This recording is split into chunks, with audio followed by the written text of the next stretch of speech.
ವೀಕ್ಷಕರೆಲ್ಲರಿಗೂ ಸಾಪ್ತಾಹಿಕ ಭವಿಷ್ಯವಾಣಿ ವಿಶೇಷ ಕಾರ್ಯಕ್ರಮಕ್ಕೆ ಸ್ವಾಗತ. ಸ್ನೇಹಿತರೆ, ಫೆಬ್ರವರಿ ತಿಂಗಳ ಮೊದಲ ವಾರದಲ್ಲಿ ಆದಿತ್ಯ ಮಂಗಳ ಯೋಗವು ಪ್ರಭಾವಶಾಲಿಯಾಗಿರುವುದು. ಈ ವಾರದ ಆರಂಭದ ಸಮಯದಲ್ಲಿ ಸೂರ್ಯ ಮತ್ತು ಮಂಗಳನ ಸಂಯೋಗವು ಮಕರ ರಾಶಿಯಲ್ಲಿ ರೂಪುಗೊಳ್ಳಲಿದೆ. ಇದರಿಂದಾಗಿ ಆದಿತ್ಯ ಮಂಗಳ ಯೋಗದ ನಿರ್ಮಾಣವಾಗುವುದು. ಜ್ಯೋತಿಷ್ಯ ಶಾಸ್ತ್ರದಲ್ಲಿ ಆದಿತ್ಯ ಮಂಗಳ ಯೋಗವನ್ನು ಬಹಳ ಲಾಭದಾಯಕ ಎಂದು ಹೇಳಲಾಗುತ್ತದೆ.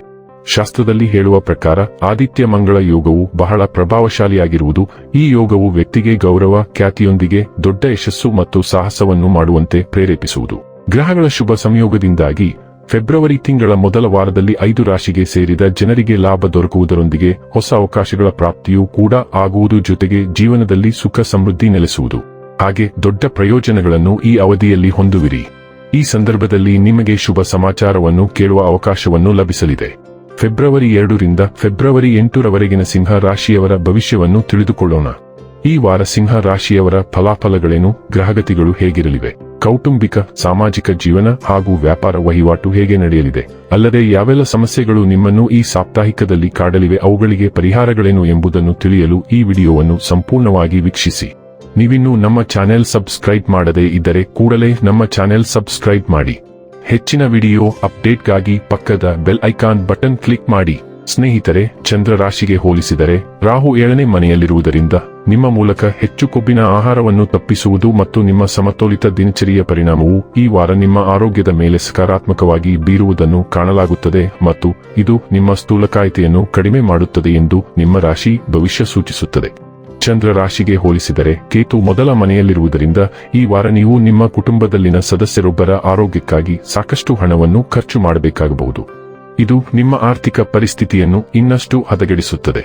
ಆದರೆ ಇದು ಕುಟುಂಬದಲ್ಲಿ ನಿಮ್ಮ ಸ್ಥಾನಮಾನವನ್ನು ಹೆಚ್ಚಿಸುತ್ತದೆ. ಜೊತೆಗೆ ನೀವು ಕುಟುಂಬ ಸದಸ್ಯರೊಂದಿಗೆ ನಿಮ್ಮ ಸಂಬಂಧವನ್ನು ಸುಧಾರಿಸಲು ಸಹ ಸಾಧ್ಯವಾಗುತ್ತದೆ. ನೀವು ನಿಜವಾಗಿಯೂ ಯಾರನ್ನಾದರೂ ಪ್ರೀತಿಸುತ್ತಿದ್ದರೆ ಮತ್ತು ನಿಮ್ಮ ಪ್ರೇಮಿಯನ್ನು ಮದುವೆಯಾಗಲು ನಿಮ್ಮ ಕುಟುಂಬದ ಸದಸ್ಯರೊಂದಿಗೆ ಪರಿಚಯಿಸಲು ಯೋಚಿಸುತ್ತಿದ್ದರೆ ಈ ವಾರ ಹಾಗೆ ಮಾಡುವುದು ನಿಮಗೆ ಸ್ವಲ್ಪ ಪ್ರತಿಕೂಲಕರವೆಂದು ಸಾಬೀತುಪಡಿಸಬಹುದು. ಏಕೆಂದರೆ ಮನೆಯ ಯಾವುದೇ ಸಮಸ್ಯೆಯ ಕೋಪವನ್ನು ನಿಮ್ಮ ಮೇಲೆ ತೋರಿಸಿ ನಿಮಗೆ ಬೆಂಬಲ ನೀಡಲು ನಿರಾಕರಿಸುವ ಸಾಧ್ಯತೆ ಇದೆ. ಕೆಲಸಕ್ಕೆ ಸಂಬಂಧಿಸಿದ ಪ್ರಯಾಣದ ವಿಷಯದಲ್ಲಿ ಈ ವಾರವು ನಿಮಗೆ ಶುಭ ಫಲಿತಾಂಶಗಳನ್ನು ತರುತ್ತದೆ ಎಂದು ಸಾಬೀತುಪಡಿಸುತ್ತದೆ. ಏಕೆಂದರೆ ಈ ಪ್ರವಾಸಗಳು ನಿಮಗೆ ಹೊಸ ಅವಕಾಶಗಳನ್ನು ನೀಡುತ್ತದೆ. ಇದಲ್ಲದೆ ಆಮದು ಮತ್ತು ರಫ್ತು ಕ್ಷೇತ್ರಕ್ಕೆ ಸೇರಿದ ಜನರಿಗೆ ಯಾವುದೇ ಪ್ರಯಾಣದಿಂದ ಹಣವನ್ನು ಪಡೆಯುವ ಸಾಧ್ಯತೆಯೂ ಇದೆ. ಈ ವಾರ ವಿದ್ಯಾರ್ಥಿಗಳು ಸಂಶೋಧನೆಯ ಕ್ಷೇತ್ರದಲ್ಲೂ ಮುಂದುವರಿಯುವ ಅಗತ್ಯವಿದೆ. ಇದಕ್ಕಾಗಿ ಆರಂಭದಿಂದಲೇ ಅಧ್ಯಯನದ ವಸ್ತುಗಳನ್ನು ಒಟ್ಟುಗೂಡಿಸಬಹುದು. ಇಲ್ಲದಿದ್ದರೆ ಆತುರದಲ್ಲಿ ನೀವು ಅನೇಕ ವಸ್ತುಗಳನ್ನು ಮರೆಯಬಹುದು. ಫೆಬ್ರವರಿ ಮೊದಲ ವಾರವು ನಿಮಗೆ ತುಂಬಾ ವಿಶೇಷವಾಗಿದೆ, ಏಕೆಂದರೆ ಹುಣ್ಣಿಮೆ ನಿಮ್ಮ ರಾಶಿಯಲ್ಲಿ ಉದಯಿಸುವುದರಿಂದ ನಿಮ್ಮ ವೈಯಕ್ತಿಕ ಜೀವನವು ಮುಂದಿನ 6 ತಿಂಗಳು ಸಕ್ರಿಯವಾಗಿರುತ್ತದೆ. ಚಂದ್ರನು ಭಾವನೆಗಳನ್ನು ಸೂಚಿಸುತ್ತದೆ. ಆದ್ದರಿಂದ ನೀವು ಭಾವನಾತ್ಮಕವಾಗಿ ಸೂಕ್ಷ್ಮವಾಗಿರುತ್ತೀರಿ ಮತ್ತು ದಯವಿಟ್ಟು ನಿಮ್ಮ ಜೀವನದಲ್ಲಿ ಎಲ್ಲವನ್ನೂ ಭಾವನಾತ್ಮಕ ದೃಷ್ಟಿಕೋನದಿಂದ ತೆಗೆದುಕೊಳ್ಳುವುದನ್ನು ತಪ್ಪಿಸಿ. ಸಂಬಂಧಗಳು ಸೇರಿದಂತೆ ಕೆಲವು ವೈಯಕ್ತಿಕ ವಿಷಯಗಳು ಪರಾಕಾಷ್ಠೆಯನ್ನು ತಲುಪುತ್ತವೆ. ಆದ್ದರಿಂದ ನೀವು ಕೆಲವು ವಿಷಯಗಳಿಗೆ ಸಂಬಂಧಿಸಿದಂತೆ ಅಂತಿಮ ನಿರ್ಧಾರವನ್ನು ತೆಗೆದುಕೊಳ್ಳುತ್ತೀರಿ ಮತ್ತು ಅದು ವೈಯಕ್ತಿಕ ಅಥವಾ ವ್ಯವಹಾರ ಸಂಬಂಧವೂ ಆಗಿರಬಹುದು. ನೀವು ಮೇಕ್ ಓವರ್ ಸೆಷನ್ಗೆ ಹೋಗಲು ಪ್ರಯತ್ನಿಸುತ್ತೀರಿ. ಆದ್ದರಿಂದ ನೀವು ಹೊಸ ಉಡುಪನ್ನು ಖರೀದಿಸುತ್ತೀರಿ ಅಥವಾ ಹೊಸ ಕೂದಲನ್ನು ಕತ್ತರಿಸಲು ಪ್ರಯತ್ನಿಸುತ್ತೀರಿ. 7ನೇ ಮನೆಯ ಮೂಲಕ ಬಹುಗ್ರಹಗಳು ಚಲಿಸುತ್ತಿವೆ. ಆದ್ದರಿಂದ ನಿಮ್ಮ ಸಂಬಂಧಗಳು ಅತ್ಯಂತ ಮಹತ್ವದ್ದಾಗಿರುತ್ತವೆ. ಇತರ ನಿರೀಕ್ಷೆಗಳನ್ನು ಪೂರೈಸಲು ನಿಮ್ಮನ್ನು ಒತ್ತಾಯಿಸುವುದು ಸಾಕಾಗುವುದಿಲ್ಲ ಎಂದು ನೀವು ಕಂಡುಕೊಳ್ಳಬಹುದು. ಆದ್ದರಿಂದ ನೀವು ನೀವೇ ಆಗಿರಲು ಪ್ರಯತ್ನಿಸುತ್ತೀರಿ ಮತ್ತು ಅದು ನಿಮ್ಮನ್ನು ಸ್ವಾರ್ಥಿ ಎಂಬ ಹಣೆಪಟ್ಟಿ ತರಬಹುದು. ಆದರೆ ನೀವು ಇತರರಿಗೆ ಅನ್ಯಾಯ ಮಾಡದಿದ್ದರೆ ಪರವಾಗಿಲ್ಲ. ಸೂರ್ಯ ಮತ್ತು ಮಂಗಳ ಅಲ್ಲಿ ಇರುವುದರಿಂದ ಸಂಬಂಧಗಳಲ್ಲಿ ವಾದಗಳು ಇರುತ್ತವೆ.